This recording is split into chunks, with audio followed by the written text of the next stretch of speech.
अमावस्या और पूर्णिमा दो बहनों की कथा। एक राज्य में एक राजा और एक रानी रहते थे। उनकी 4 संतानें थीं, 2 लड़के और 2 लड़की। एक लड़की का नाम पूर्णिमा था और दूसरी लड़की का नाम अमावस्या था। पूर्णिमा घर के कामों में निपुण थी और घर का पूरा काम करती थी और भगवान की पूजा अर्चना भी किया करती थी। इसके अतिरिक्त वह गौ माता की सेवा भी किया करती थी। और उसकी दूसरी बहन अमावस्या ना ही घर का कोई काम करती थी और ना ही भगवान की पूजा अर्चना करती थी और ना ही गौ माता की सेवा करती थी।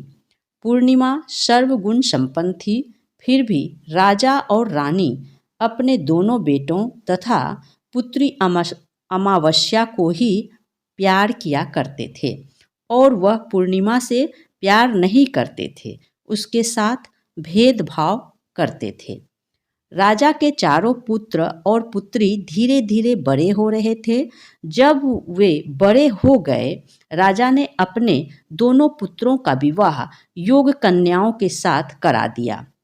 इसके बाद रानी ने राजा से कहा कि अब दोनों पुत्री विवाह के योग्य हो गए हैं और इन दोनों का भी विवाह करा दो, लेकिन पुत्री अमावस्या का विवाह किसी बड़े खानदान में कराना और पूर्णिमा का विवाह किसी गरीब परिवार में कराना, क्योंकि पूर्णिमा को केवल भगवान की पूजा पाठ करना ही पसंद है और गाय की सेवा करना पसंद है। अब रानी ने राजा को दोनों पुत्रियों का रिश्ता तय करने के लिए भेज दिया। राजा ने अपने पड़ोसी राज्य में जाकर वहाँ के राजा पुत्र से अमावस्या का रिश्ता तय कर दिया और वहीं पास के गांव में जाकर एक गरीब परिवार के लड़के से पुत्री पूर्णिमा का रिश्ता भी तय कर दिया। यह सारी बात जाकर राजा ने अपनी रानी से बताया तो रानी यह सोचने लगी कि अब देखते हैं भगवान इसकी मदद कैसे करते हैं। वह बहुत ही पूजा पाठ करती है और भगवान में मगन रहती है। पूर्णिमा का भाई और उसकी भाभी पूर्णिमा से बहुत प्यार करते थे, क्योंकि पूर्णिमा उनके घर के कामों में उनका साथ देती है और कामों में उनका हाथ बटाती है। और यहीं उनकी दूसरी बहन अमावस्या उन पर रोब जमाती है और घर का कोई कार्य नहीं करती है। कुछ समय बीत जाने के बाद दोनों पुत्रियों का विवाह हो जाता है और राजा और रानी की विवाह के बाद उनकी दोनों पुत्रियों को विदाई देते हैं। विदाई देते समय राजा और रानी पुत्री अमावस्या को बहुत सारा धन और दौलत देकर विदा करते हैं और पूर्णिमा को कुछ भी नहीं देते, खाली हाथ अपने घर से विदा करते हैं। इसके बाद दोनों बहनें अपने अपने ससुराल चली जाती है। कुछ दिन बीत जाते हैं और एक दिन अमावस्या अपने घर पर शिव जी की कथा करती है और उसमें सभी गांव वाले को निमंत्रण देती है और अपनी बहन पूर्णिमा को नहीं बुलाती है। जब गांव की सभी औरतें अमावस्या के यहाँ जाती है तो वो यहाँ सब दृश्य पूर्णिमा अपने घर के दरवाजे के बाहर बैठकर देख रही होती है। तब वहाँ से गुजर रही औरतें पूर्णिमा से कहती है कि तुम्हारी बहन के यहाँ शिव जी की कथा रखी है, क्या तुम नहीं चलोगी? पूर्णिमा ने कहा, मुझे निमंत्रण नहीं दिया है, मैं नहीं जा सकती। सभी गांव की औरतों ने पूर्णिमा से कहा, बुलाया नहीं तो क्या हुआ, भगवान शिव की कथा है, तुम हमारे साथ चलो। गांव की सभी औरतों की बात मानकर पूर्णिमा भी उनके साथ भगवान शिव की कथा में अमावस्या के घर चली जाती है। जब अमावस्या की नज़र पूर्णिमा पर पड़ती है तो वहाँ कहती है कि तुम यहाँ कैसे चली आई, मैंने तुम्हें नहीं बुलाया था। खैर कोई बात नहीं, अब तुम आ ही गई हो तो चुपचाप बैठी रहना। और यह कहते हुए अमावस्या ने पूर्णिमा की गरीबी का भी मजाक उड़ाया। पूर्णिमा की आंखों में आंसू आ गए और रोते रोते मन ही मन में पूर्णिमा भगवान शिव से विनती करती है, हे भगवान, क्या पूजा पाठ करना गलत है? गौ माता की सेवा करना गलत है, आखिर मेरी गलती क्या है? आप मुझ पर अपनी कृपा दृष्टि बनाए रखिएगा।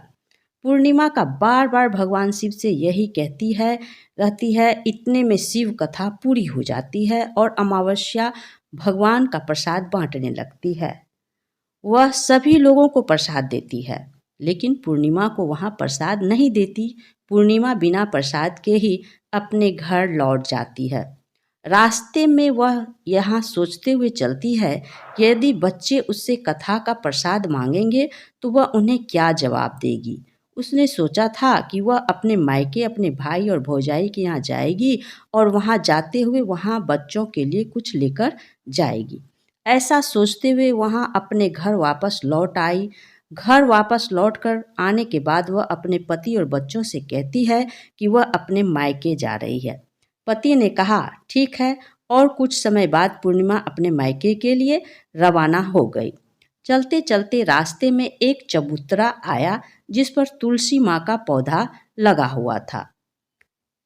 उस चबूतरे पर एक बूढ़ी अम्मा बैठी हुई थी। वह कोई और नहीं, साक्षात तुलसी माँ थी। बूढ़ी माता ने पूर्णिमा से कहा, बिटिया तुम कौन हो और कहाँ जा रही हो? पूर्णिमा अपना परिचय देती है। परिचय देने के बाद बूढ़ी औरत ने पूर्णिमा से कहा कि यहाँ तुलसी का पौधा सूख रहा है, इसमें थोड़ा सा पानी डाल दो और इस चबूतरे की साफ सफाई कर दो, जिससे मुझे थोड़ी ठंडक मिलेगी। पूर्णिमा ने कहा ठीक है माँ, मैं तुलसी में पानी डाल देती हूँ और यहाँ की साफ सफाई भी कर देती हूँ। पूर्णिमा ने साफ सफाई करने के बाद बूढ़ी अम्मा को भी नहला दिया और बूढ़ी अम्मा की भी सेवा की। उनके पैर दबाए। बूढ़ी अम्मा से कहा कि माँ जी, और बताइए मैं आपकी क्या सेवा करूँ, और कोई काम है तो बता दीजिए, मैं कर दूंगी। बूढ़ी अम्मा ने कहा कुछ नहीं, अब तुम जाओ और वापस आते समय मुझसे मिलते हुए जाना। पूर्णिमा ने बूढ़ी अम्मा से कहा ठीक है अम्मा जी, मैं जाती हूँ। वापस आते वक्त आपसे मिलते हुए जाऊंगी। कुछ समय आगे चलने के बाद एक शिव मंदिर आया। वहां पर उसे एक बूढ़े बाबा मिले जो मंदिर के बाहर बैठे हुए थे। वह कोई और नहीं, साक्षात भोलेनाथ थे। उन्होंने पूर्णिमा से कहा कि कहाँ जा रही हो बेटी, तुम कौन हो? तब पूर्णिमा ने अपना परिचय दिया कि उस बूढ़े बाबा ने पूर्णिमा से कहा इस चबूतरे की और इस मंदिर की सफाई कर दो। तब पूर्णिमा ने मंदिर की और चबूतरे की साफ सफाई कर दी और वहाँ पर पूजा पाठ अर्चना भी की। और साफ सफाई पूजा अर्चना करने के बाद बूढ़े बाबा को भी नहला दिया और उनसे कहा कि बाबा और कोई काम हो तो बताइए। तब बूढ़े बाबा ने कहा नहीं बेटी, अब तुम जाओ और वापस आते वक्त मुझसे मिलते हुए जाना। पूर्णिमा ने कहा ठीक है बाबा, मैं जाती हूँ, वापस आते हुए आपसे मिलते हुए जाऊंगी। आगे चलते चलते कुछ दूर चलने के बाद पूर्णिमा को एक काली जी का मंदिर दिखा। वहाँ भी एक बूढ़ी अम्मा चबूतरे पर बैठी हुई थी। उस बूढ़ी औरत ने पूर्णिमा से कहा कि बेटी तुम कौन हो और कहाँ जा रही हो? तब पूर्णिमा ने उस बूढ़ी औरत को भी अपना परिचय दिया। बूढ़ी औरत ने पूर्णिमा से कहा कि यहाँ पर सभी पूजा पाठ करने के लिए आते हैं, लेकिन मंदिर की सफाई कोई नहीं करता, इसलिए तुम मंदिर के चबूतरे की साफ सफाई कर दो। पूर्णिमा ने कहा ठीक है माता जी, और पूर्णिमा की मंदिर की चबूतरे की साफ सफाई की और पूजा पाठ की और माता जी का श्रृंगार भी कर देती है और बूढ़ी अम्मा को भी नहला देती है और बूढ़ी अम्मा के पैर दबाती है और कहती है कि सभी काम हो गया माँ जी, और कोई काम है तो बताइए। बूढ़ी अम्मा कहती है कि नहीं बेटी, अब तुम जाओ, लेकिन वापस आते वक्त मुझसे मिलते हुए जाना। पूर्णिमा कहती है ठीक है। वह आगे चली जाती है। आगे चलते चलते एक नदी आती है। वहाँ पर भी एक बूढ़ी अम्मा बैठी रहती है और वहाँ कहती है बेटी तुम कौन हो और कहाँ से आई हो? उसे पूर्णिमा अपना परिचय देती है। बूढ़ी औरत पूर्णिमा से कहती है नदी में स्नान करने तो यहाँ सब आते हैं, लेकिन यहाँ की कोई साफ सफाई नहीं करता, इसलिए तुम इस किनारे पर साफ सफाई कर दो। पूर्णिमा कहती है ठीक है माँ जी, और वहाँ की साफ सफाई कर देती है और उस बूढ़ी अम्मा के पैर दबा देती है और कहती है माँ जी और कोई काम है तो बताइए। बूढ़ी औरत कहती है कुछ नहीं बेटी, तुम जाओ, लेकिन वापस आते वक्त मुझसे मिलते हुए जाना, और वहाँ नाव में बैठकर नदी के दूसरे किनारे पहुँच जाती है और वहाँ अपने मायके के घर पहुँच जाती है। वहाँ पूर्णिमा के भाई और भाभी उसे देखकर बहुत खुश हो जाते हैं और वे पूर्णिमा की बहुत खातिरदारी करते हैं और उससे बहुत सारी बातें करते हैं और कहते हैं कि बच्चों को भी साथ लेकर आती तो बहुत अच्छा होता। कुछ समय के बाद पूर्णिमा ने वापस अपने ससुराल जाने को कहा तो उसकी भाई भाभी ने उसके लिए साड़ी दी और बच्चों के लिए खिलौना दी, कपड़े और खाने पीने की कुछ चीज़ें रख दी और कहा कि तुम बहुत दिनों के बाद आती हो। और पूर्णिमा की भाभी ने यह थैला पूर्णिमा के हाथ में दे दिया और कहा कि जाओ और जल्दी वापस आना। इसके बाद पूर्णिमा वहाँ से अपने ससुराल के लिए रवाना हो जाती है और उसी नदी किनारे पहुंची और नाव में बैठकर दूसरे किनारे पर उतर गई। वहां पर उतरने के बाद वहां पर उसे वही बूढ़ी अम्मा मिली जो साक्षात गंगा मैया थी। उस बूढ़ी अम्मा ने पूर्णिमा को एक थैला दिया और कहा, इसे तुम अपने घर जाकर ही खोलना। अब पूर्णिमा के पास बहुत पहले हो गई थी। उन्हें लेकर पूर्णिमा वहाँ से रवाना हो गई। आगे कुछ दूर चलने पर काली माँ का मंदिर आया। वहाँ पर काली माँ बूढ़ी माँ के रूप में विराजमान थी। उसने कहा कि पूर्णिमा ने कहा, माँ जी मैं आ गई। तो काली माँ ने उसे एक थैला दिया और कहा, तुम यह थैला अपने घर जाकर खोलना। अब पूर्णिमा पास 3 थैले हो गए थे। तीनों थैले लेकर पूर्णिमा आगे बढ़ी। कुछ दूर जाने पर शिव जी का मंदिर आया, वहाँ जहाँ बूढ़े बाबा के रूप में शिव जी स्वयं विराजमान थे। बूढ़े बाबा ने पूर्णिमा से कहा, तुम वापस आ गई? पूर्णिमा ने कहा, हाँ बाबा मैं वापस आ गई। बाबा ने भी पूर्णिमा को एक थैला दिया और कहा, यह थैला तुम घर में जाकर ही खोलना। पूर्णिमा ने कहा, ठीक है बाबा। अब पूर्णिमा के पास 4 थैले हो गए थे।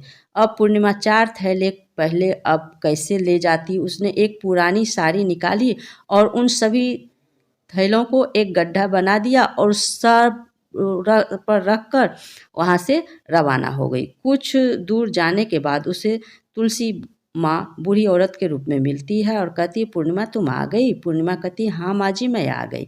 बूढ़ी औरत भी उसे एक थैला देती है और कहती है, यह थैला तू अपने घर में जाकर ही खोलना है। पूर्णिमा कहती है, ठीक है माँ जी। अब पूर्णिमा के पास 5 थैले हो गए थे। पूर्णिमा वहाँ से रवाना हुई तो वापस अपने घर पहुँच गई। पूर्णिमा ने बच्चों को नीचे रखा और सबसे पहले अपने मायके के थैले खोले कर देखने लगी। उसमें बच्चों के लिए अच्छे-अच्छे कपड़े और खाने-पीने की चीज़ें थी और उसने कुछ गहने भी थे।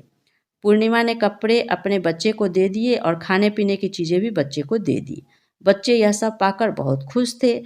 अब पूर्णिमा ने दूसरा थैला खोला जो गंगा माँ ने दिया था, तो उसमें ढेर सारे हीरे जवाहरात सोना चांदी आदि। इसके बाद अब पूर्णिमा ने तीसरा थैला खोला तो उसमें काली माँ ने दिया था, उसमें बहुत सारा सोना श्रृंगार का सामान भरा हुआ था। उसके बाद पूर्णिमा ने चौथा थैला खोला, उसे भगवान शिव ने दिया था। उसमें बहुत सारा धन संपत्ति भरा हुआ था और बहुत सारी खुशियाँ भरी हुई थी। उसके बाद अब पूर्णिमा ने 5वां थैला खोला तो उसे तुलसी माँ ने दिया था। उसमें चावल दाल 7 प्रकार की खाने की चीज़ें से भरा हुआ था। अब पूर्णिमा के घर में किसी चीज़ की कमी नहीं थी। उसका घर धन धान्य से भरा हुआ था और परिपूर्ण था। अब पूर्णिमा और उसका परिवार सुख में जीवन व्यतीत करने लगा।